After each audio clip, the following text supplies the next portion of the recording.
Ready. Play. The other one was Joao Fonseca versus Alex Michelsen. Because Fonseca, the prodigy. We should talk about him, as John was saying before we got on this live stream.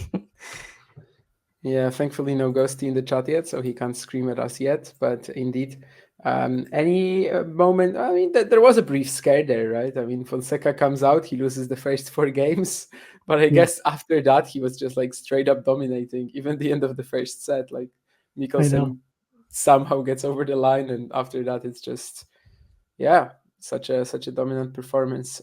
Where do you think that Alex Michelsen can go sort of on clay courts? Because, well, obviously he's just learning the ropes, but I remember last year he was doing very well on green clay. I know it's it has nothing to do with what we're seeing here, but I guess I was expecting something more, just by a tiny bit at least. Yeah, it did leave me a tiny bit desired. I did think the last two sets were very dominant for Fonseca, especially actually I would say the beginning of the third. There were some close games in there, when he held for 4-1, you knew it was kind of done.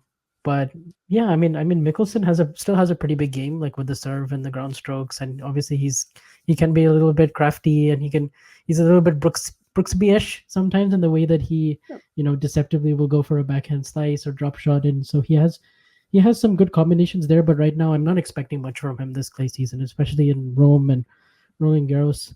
I kind of just think if he can win a couple of rounds, or maybe even win one round and and then play a seed or something, that would be a good enough result for him at this point. Yeah, he did. I mean, when it comes to Fonseca, he did kind of save this day, I think, in a way that I mean, a lot of people often are complaining about like the first 2 days of these 2-week Masters when the seeds aren't playing yet. And when looking at the slate that we had today, like we really didn't have any memorable matches on the men's side for the most part, or like any huge narratives. So like anytime we see Fonseca playing on the court right now, like that's usually always a story, like regardless if he wins or loses, and that's great.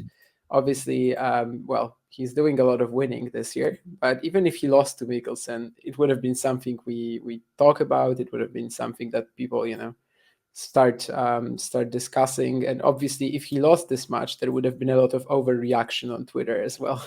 No, yeah, for sure, dude. Like honestly, like you're so right about him like saving the day, because I honestly think any Fonseca match, you have to watch it right now, because this is sort of the early growth stage that I mean any Fonseca and Menchik for that matter, those are must Menchik as well, yeah.